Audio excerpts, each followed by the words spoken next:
Assalamualaikum warahmatullahi wabarakatuh. Saya perwakilan dari kelompok 1 yang akan menjelaskan materi tentang pengenalan dasar jaringan komputer. Anggota kelompok 1 yakni saya sendiri Muhammad Labib Aisyah Yaskuri, kemudian ada Rafika Aktrisa Ramadhani, kemudian ada Eka Susilawati, Ananda Tiara Fitri Wardani, dan juga Yusefa Christine Omega. Langsung saja kita mulai pembahasan tentang materi pengenalan dasar jaringan komputer. Sejarah jaringan komputer. Apabila melihat dari awal terbentuknya ide penggunaan jaringan komputer, maka kira-kira sudah lebih dari 70 tahun lamanya, teknologi jaringan komputer ini mulai digunakan pertama kali. Apabila pada saat ini jaringan komputer sudah bisa digunakan oleh berbagai macam user dan juga untuk berbagai keperluan, namun ternyata pada awalnya ide penggunaan jaringan komputer jauh lebih sederhana daripada saat ini. Pada awalnya, ide untuk menciptakan suatu jaringan komputer adalah hanya agar suatu perangkat sistem komputer bisa digunakan secara bersama-sama. Hal ini tentu saja juga dipengaruhi oleh faktor harga dari suatu komputer yang masih sangat mahal dan belum bisa dibeli orang biasa pada saat itu. 1940-an, batch processing. Ide seperti ini mulai dikemukakan pada era 1940-an di Amerika, tepatnya di sebuah laboratorium Bell dan juga grup riset dari Universitas Harvard saat itu. Profesor H. Aiken memimpin suatu penelitian mengenai pengembangan dari komputer model 1. Pada saat itu, penggunaan komputer ingin dimaksimalkan agar bisa digunakan secara bersamaan dan dapat mengerjakan banyak proses tanpa perlu membuang waktu banyak. Maka dari itu, muncullah suatu implementasi program bernama batch processing atau yang dalam bahasa Indonesia dikenal dengan istilah proses beruntun. Proses inilah yang kemudian dapat memanfaatkan beberapa komputer bisa mengerjakan banyak program dan pekerjaan dalam sekali waktu. 1950-an mulai dikembangkannya proses TSS. Kira-kira 10 tahun kemudian, tepatnya pada era 1950-an, penggunaan dan juga pengembangan dari sebuah sistem komputer menjadi semakin berkembang dan juga membesar. Pada era ini ditandai dengan berkembangnya apa yang kita sebut dengan superkomputer. Dengan adanya penciptaan dan pengembangan dari superkomputer ini, maka hal ini mempengaruhi tuntunan dari perusahaan, di mana sebuah komputer harus bisa melayani dan juga menjalankan program di beberapa terminal. Karena adanya tuntunan inilah, maka diciptakan sebuah sistem yang dikenal dengan nama TSS atau Team Sharing System.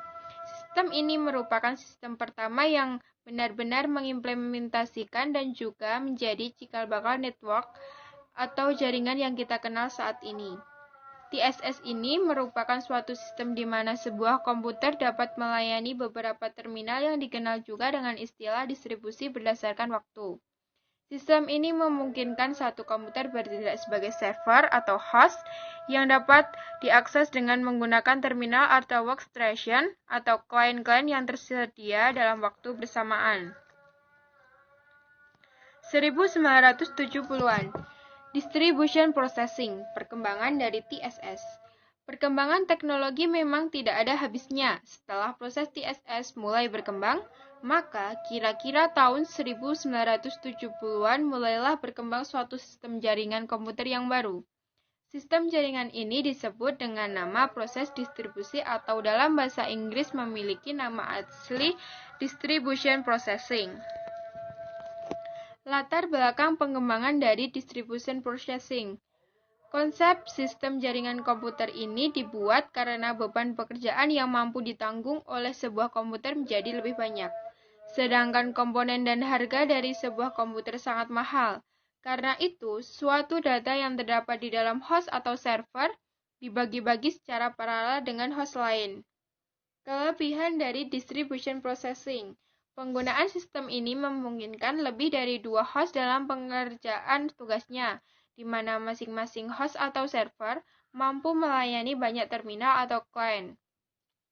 Dengan adanya proses ini, maka sudah pasti kemampuan dari sebuah host atau server dalam mengolah data dan melayani stasiun atau terminal menjadi lebih optimal. 1972, terobosan baru, surat elektronik dan APRANET. Selanjutnya, pada tahun 1972, seseorang bernama Roy Tomlinson berhasil mengembangkan suatu sistem surat elektronik yang kita kenal hingga hari ini sebagai pembawa pesan dengan waktu yang sangat cepat. Segera setelah email berkembang pesat dan banyak diminati, Roy membangun suatu jaringan yang disebut dengan nama APRANET, yang ternyata sangat mudah untuk digunakan. Dengan demikian, program jaringan APRANET ini kemudian mulai meluas dan populer penggunaannya dan mulai dikembangkan lebih lanjut hingga saat ini. 1973, kelahiran dari Internet atau Jaringan Internasional, International Network. Setahun berikutnya, yaitu pada tahun 1973, ada 2 orang ahli komputer yang mulai mengembangkan dan juga mengusulkan sebuah jaringan komputer yang sangat luas dan dapat digunakan oleh seluruh dunia. Vinton Cerf dan juga Bob Hahn adalah kedua orang tersebut yang membuat sebuah gagasan besar yang sebenarnya menjadi sebuah cikal bakal dari terciptanya Internet atau International Network. Saat ini, Internet pun sudah menjelma menjadi jaringan terbesar yang ada di dunia dan dapat menghubungkan setiap orang dari berbagai belahan dunia. 1980-an, standarisasi jaringan dengan menggunakan TCP atau IP. Dengan berkembangnya teknologi komputer dan juga maraknya penciptaan komputer baru hingga era 80-an, maka saat ini kebutuhan akan jaringan komputer menjadi semakin banyak dan diminati. Karena itu, dibuatlah suatu protokol resmi mengenai jaringan internet. Pada tahun 1982, sebuah protokol dibuat yang diberi nama dengan TCP, Transmission Control Protocol, atau yang saat ini sering kali kita kenal dengan IP, alias Internet Protocol. Protokol ini memungkinkan banyak komputer dapat saling terhubung ke dalam sebuah jaringan internasional yang dapat menghubungkan banyak user di seluruh dunia. 1984, pengenalan Domain Name System. Dengan adanya TCP atau IP ini, maka setiap komputer dapat terhubung melalui jaringan internet secara luas dan mendunia. Pada tahun 1984 diperkenalkan sistem domain. Sistem domain ini kemudian dapat menyeragamkan alamat-alamat yang berada pada jaringan yang sama. Domain ini kemudian kita kenal dengan istilah Domain Name System atau DNS, di mana dalam suatu DNS terdapat beberapa alamat yang berbeda dan dapat dikunjungi oleh banyak orang, siapapun itu yang sudah terhubung ke dalam jaringan internet. Penggunaan Local Area Network atau LAN. Jenis jaringan komputer pertama yang digunakan adalah LAN. Sebelum internet mulai dicetuskan, terdapat pula suatu koneksi jaringan komputer yang cukup populer dan banyak dikembangkan. Sistem jaringan ini dikenal dengan istilah peer-to-peer local area network. Koneksi jaringan komputer peer-to-peer LAN ini memungkinkan dua komputer bisa saling terhubung dan juga terkoneksi ke dalam suatu jaringan tanpa membutuhkan suatu host atau server.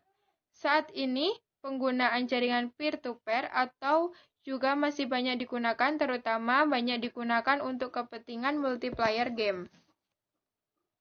1988, Internet Relay Card, fitur yang mulai berkembang pesat.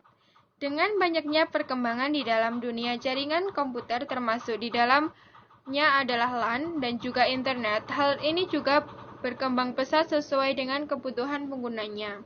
Pada era 1980-an tepatnya pada tahun 1988, seorang berkebangsaan Finlandia atau Jarkko Oikern mengembangkan suatu sistem chatting berbasis jaringan komputer secara luas dengan menggunakan internet. Sistem ini dinamakan sebagai Internet Relay Card atau IRC, di mana pada penggunaannya sebagai user dapat melakukan chatting dengan menggunakan jaringan internet. Keunggulan Internet Relay Card pada saat itu fitur chat seperti ini merupakan salah satu terobosan baru karena pada saat ini fitur berkirim pesan seperti SMS juga belum populer atau bahkan mungkin belum ada. Dengan adanya pengembangan aplikasi chatting tersebut pada tahun-tahun ini, penggunaan komputer dan juga masuknya komputer ke dalam jaringan bertambah dengan sangat pesat. Kira-kira masuknya komputer ke dalam surat jaringan komputer secara internasional melonjak hingga 10 kali lipat, meskipun belum memiliki fitur yang canggih seperti saat ini. 1990-an, kelahiran WWW atau World Wide Web. Hal ini kemudian menjadi semakin luar biasa ketika pada era 1990, seorang bernama Tim Berners-Lee mulai mengembangkan dan juga merancang suatu program menyunting dan juga program yang dapat melihat isi dari internet yang kita kenal hingga saat ini dengan nama WWW atau World Wide Web.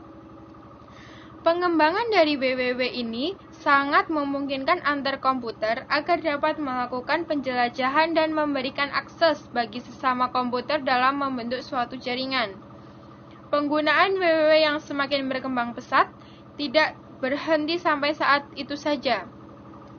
Namun, perkembangan sejarah dari sebuah jaringan komputer sudah menjadi lebih pesat lagi. Penggunaan WWW dalam jaringan internet membuat penggunaan komputer yang saling terhubung antar jaringan menjadi lebih dari 1 juta komputer pada tahun 1992. 2 tahun kemudian, alamat website yang terdaftar di dalam berbagai domain yang tersedia di dalam jaringan internet sudah berada pada angka lebih dari 3.000 situs. Fitur-fitur yang berkembang pada era WWW pada tahun ini pula, Anda sudah mulai berbelanja dan menggunakan alamat website yang dikenal dengan sistem retail yang saat ini berkembang menjadi e-commerce. Tahun ini pula Yahoo mulai berdiri dan muncullah penggunaan Netscape Navigator sebagai alat ataupun browser yang dapat digunakan untuk melakukan browsing beberapa situs dan juga alamat yang terdaftar pada jaringan internet. Definisi jaringan komputer. Apa sih jaringan komputer itu? Jaringan komputer adalah sebuah sistem yang terdiri dari 2 atau lebih komputer yang saling terhubung satu sama lain melalui media transmisi dan media komunikasi sehingga dapat saling berbagi data aplikasi maupun berbagi perangkat keras komputer. Istilah jaringan komputer juga dapat diartikan sebagai kumpulan sejumlah terminal komunikasi yang terdiri dari 2 komputer atau lebih yang saling terhubung. Saya Rafika Aktrisa Ramadhani. Di sini saya akan menjelaskan tentang tujuan jaringan komputer dan manfaat jaringan komputer. Yang pertama, tujuan jaringan komputer. Tujuan dibangunnya jaringan komputer adalah agar informasi atau data yang dibawa pengirim dapat sampai kepada penerima dengan tepat dan akurat. Yang kedua, manfaat jaringan komputer. 1. Media komunikasi. 2. Berbagi sumber daya. 3. Integrasi data. 4. Pengembangan dan pemeliharaan. 5. Keamanan data. 6. Sumber daya lebih efisien dan informasi terkini. Manfaat jaringan komputer untuk perusahaan. 1. Berbagi pakai. Seluruh program data bisa digunakan oleh setiap orang yang ada pada jaringan tanpa terpengaruh oleh lokasi, resource, dan pemakai. 2. Kendala tinggi bila salah satu komputer tidak dapat dipakai. 3. Menghemat biaya komputer berukuran kecil, mempunyai rasio harga atau kinerja yang lebih baik. 4. Skalabilitas kemampuan. Untuk meningkatkan kinerja sistem secara berangsur-angsur. Skalabilitas kemampuan untuk meningkatkan kinerja sistem secara berangsur-angsur. 5. Medium komunikasi. Sebuah jaringan komputer mampu bertindak sebagai medium komunikasi yang baik bagi para pegawai yang terpisah jauh. Manfaat jaringan komputer untuk umum. Akses informasi jarak jauh. 1. Layanan umum pemerintah untuk mendapatkan informasi tentang cara membayar pajak. 2. Institusi keuangan dengan membayar tagihan, mengelola rekening secara elektronik. 3. Surat kabar online bersifat pribadi yang memungkinkan seseorang memesan berita tertentu. 4. Perpustakaan digital online yang memungkinkan seseorang mencari buku-buku tertentu yang diperlukan. 5. World Wide Web yang berisi informasi tentang seni, bisnis, kesehatan, dan lain-lain.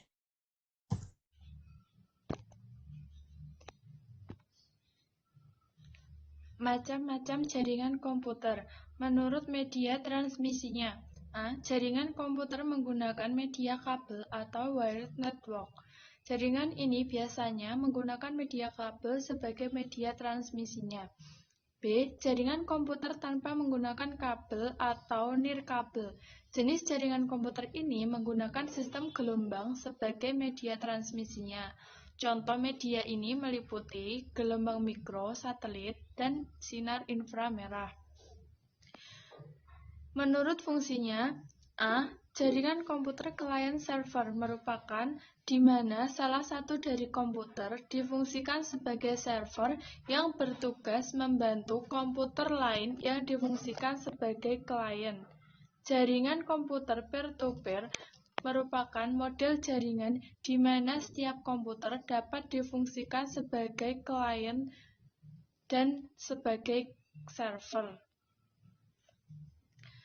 Menurut sumber transmisi datanya, jaringan komputer terpusat atau host-based network, jenis jaringan ini biasanya terdiri dari komputer klien dan server di mana salah satu komputer klien yang berfungsi sebagai perantara untuk dapat mengakses sumber informasi atau data yang berasal dari komputer server. B. Jaringan komputer terdistributed network merupakan perpaduan antara beberapa jaringan terpusat, sehingga terdapat beberapa komputer server yang saling berhubungan dengan klien dan membentuk sistem jaringan tertentu. Jenis jaringan berdasarkan protokol jaringan. A. TCP atau IP, Transmission Control Protocol atau Internet Protocol, merupakan sebuah standar komunikasi data untuk melakukan proses tukar-menukar data dari satu komputer ke komputer lain di dalam suatu jaringan.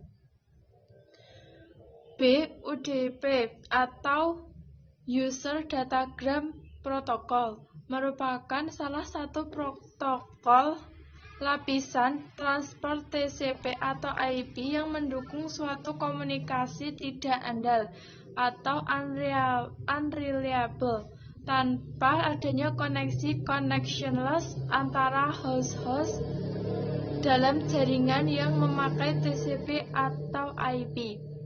C. Domain Name System atau DNS untuk melakukan pencarian suatu identitas komputer atau name resolution di dalam sebuah jaringan yang menggunakan TCP/IP. Jenis jaringan berdasarkan jangkauan geografis. A.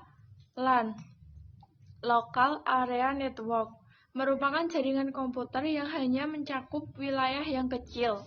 B. MAN Metropolitan Area Network jaringan komputer dalam satu kota atau antar kota dengan kecepatan transfer data tinggi. One Wide Area Network ialah jenis jaringan komputer yang bisa menjangkau area yang sangat luas. D. PAN Person Area Network merupakan salah satu jenis jaringan yang mencakup wilayah lebih kecil seperti jaringan rumah atau kantor. E. VPN Virtual Private Network merupakan salah satu jaringan yang menyediakan koneksi internet paling aman. Interconnected Network adalah sebuah sistem komunikasi global yang menghubungkan komputer-komputer dan jaringan komputer di seluruh dunia. LAN, Local Area Network. LAN merupakan jaringan yang mencakup wilayah kecil. Salah satu contoh adalah jaringan komputer yang berada di lingkup sekolah, kampus, atau kantor.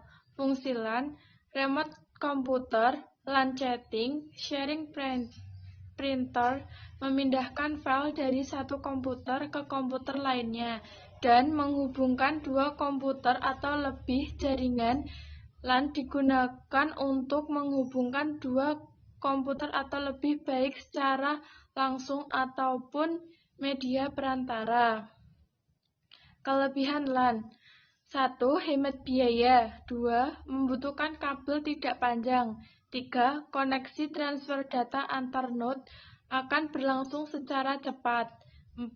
LAN tidak membutuhkan operator telekomunikasi untuk dapat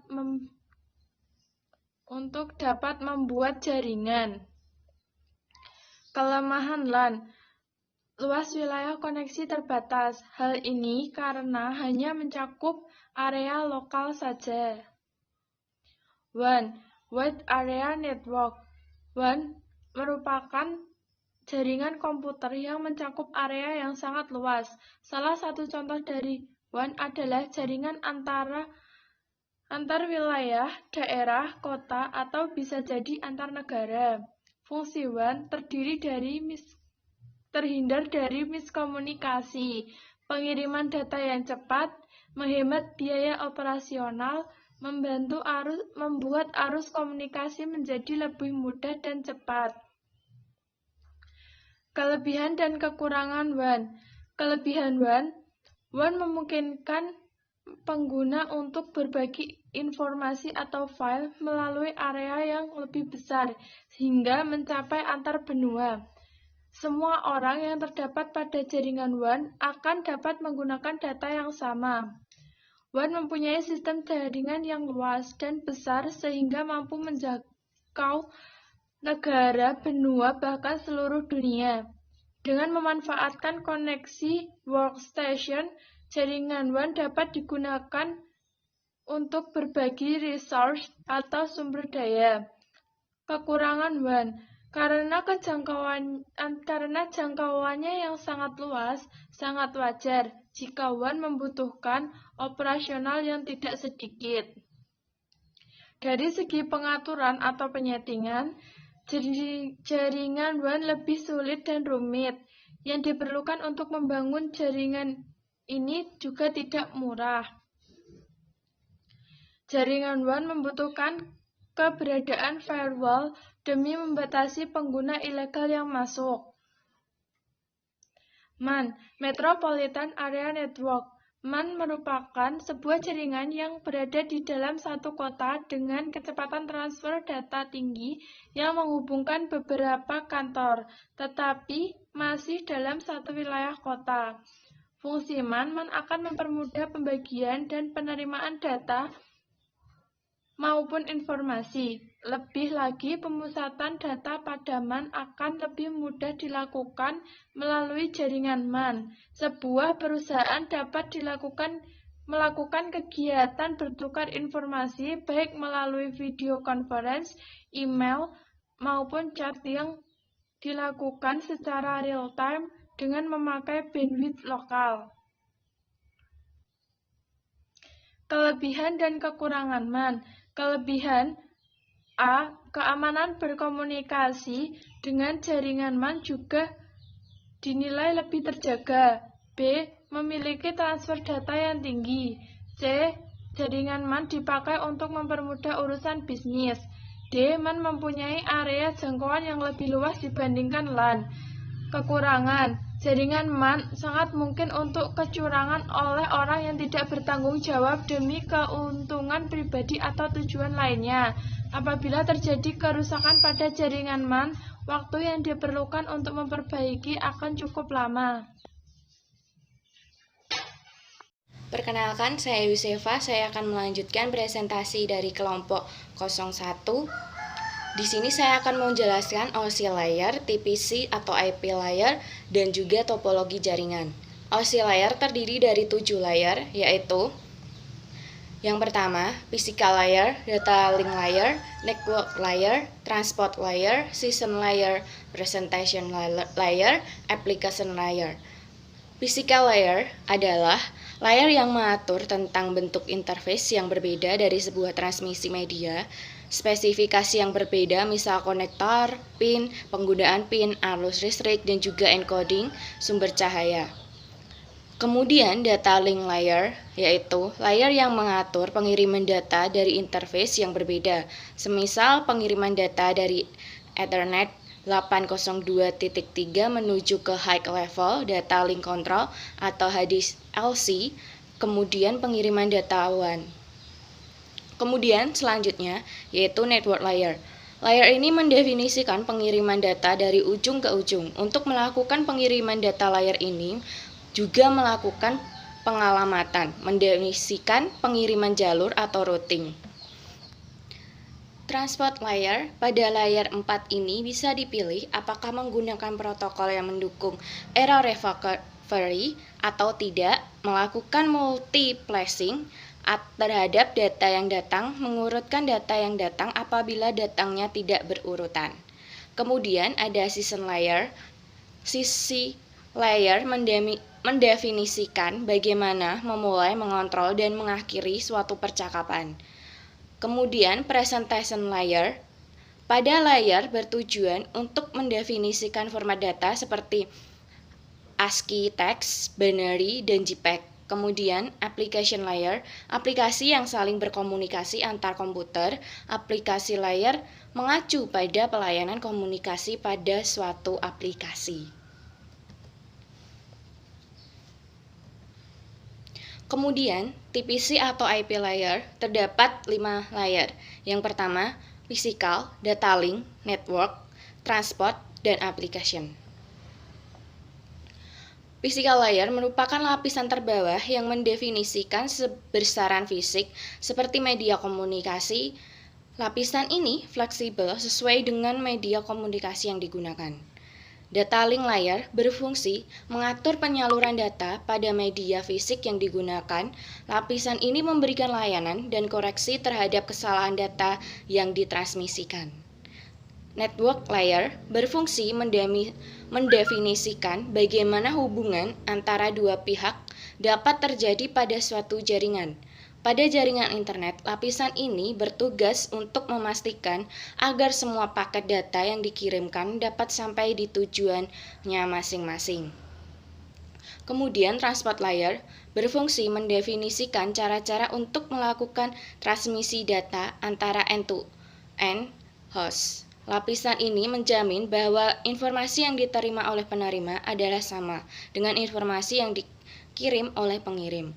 Yang terakhir, application layer berfungsi untuk mendefinisikan aplikasi yang berjalan pada jaringan. Oleh karena itu, akan banyak protokol pada lapisan ini dengan jumlah aplikasi yang dapat dijalankan. Kemudian, apa saja perbedaan OSI layer dengan TPC atau IP layer? Di dalam OSI layer terdapat 3 layer yang berkaitan dengan aplikasi, sedangkan TPC atau IP layer hanya 1 layer, yaitu application layer. Dalam OSI layer, proses komunikasi data di dalam jaringan secara fisikal dimodelkan dalam 2 layer, data link dan physical layer. Sedangkan TPC atau IP dimodelkan dalam 1 layer, yaitu network access. Dalam OSI layer memiliki 7 layer dalam menjelaskan proses komunikasi data di dalam jaringan, sedangkan TPC atau IP hanya memiliki 4 layer. TPC atau IP lebih populer untuk digunakan karena lebih sederhana ketimbang model OSI. Teknologi yang sebagian digunakan oleh kita sehari-hari untuk mengakses internet adalah teknologi TPC atau IP, bukan teknologi OSI. OSI mengembangkan model berdasarkan teori, sedangkan TPC mengembangkan modelnya setelah sudah diimplementasikan. Untuk jangka panjang, kemudian TPC atau IP akan menjadi standar dunia jaringan komputer, tidak seperti OSI.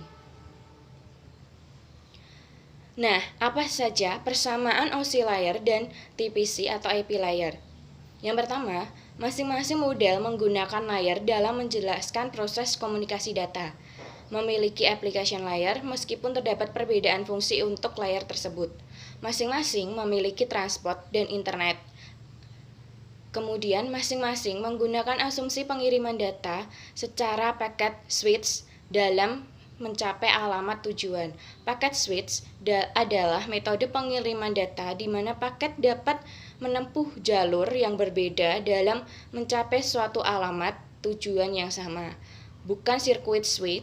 Terdapat teknologi circuit switch digunakan pada analog atau telepon. Kemudian, saya akan menjelaskan topologi jaringan. Yang pertama ada topologi bus. Topologi bus hanya menggunakan sebuah jalur koneksi yang kemudian secara bersama-sama oleh beberapa buah komputer dalam perangkat jaringan komputer terhubung lainnya.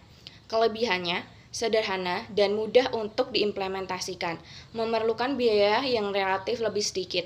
Kekurangan, topologi bus tidak handal untuk jaringan kecepatan tinggi. Topologi bus tidak cocok untuk diterapkan di jaringan komputer skala besar.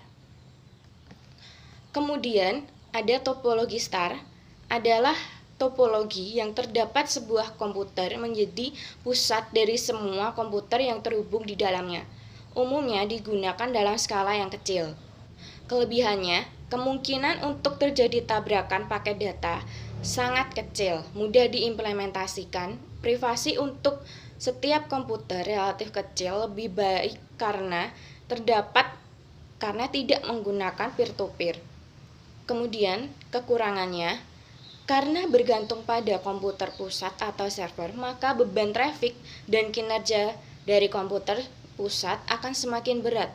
Hal ini menimbulkan resiko terjadinya kerusakan perangkat keras pada sistem jaringan komputer. Kemudian, topologi peer-to-peer, topologi di mana semua komputer yang terhubung di dalamnya sama-sama berinteraksi tanpa adanya server. Setiap komputer dalam bertindak sebagai server sekaligus klien dan saling berbagi satu sama lain. Kelebihannya adalah bersifat independen atau bebas, sedangkan kekurangannya keamanan data dan sistem relatif kurang. Selanjutnya, topologi ring.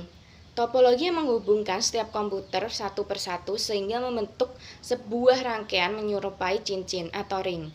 Kelebihannya hemat biaya, kekurangannya konfigurasi yang relatif lebih sulit. Kemudian ada topologi tree. Topologi tree terdapat sebuah komputer pada level yang teratas menjadi pusat komunikasi utama bagi semua komputer lain yang terhubung dengannya. Kemudian level bawahnya terdapat satu atau lebih komputer yang membentuk topologi seperti star sehingga membentuk geometris menyerupai pohon. Kelebihannya adalah mendukung koneksi point-to-point. Apabila ada gangguan pada salah satu komputer, maka komputer yang lain masih bisa berjalan. Kekurangannya, potensi tabrakan paket data sangat besar. Kemudian yang terakhir ada topologi mesh, adalah suatu jenis topologi yang menghubungkan semua komputer secara penuh atau fully connected. Kelebihannya, keamanan data lebih baik, lebih cepat mendeteksi kesalahan. Kekurangan, instalasi dalam konfigurasi cukup sulit, memerlukan biaya yang lebih besar. Ada dua jenis topologi mesh. Yang pertama, topologi mesh fully connected. Ciri utamanya adalah semua komputer di dalamnya saling terhubung satu sama lain secara penuh. Kemudian yang kedua, topologi mesh partial connected memiliki ciri utama di mana tidak semua komputer di dalamnya saling terhubung satu sama lain. Demikianlah presentasi yang dapat kami sampaikan. Bila ada kesalahan informasi yang kami sampaikan, kami memohon maaf dan terima kasih sudah menyaksikan. Sekian dari kami. Wassalamualaikum warahmatullahi wabarakatuh.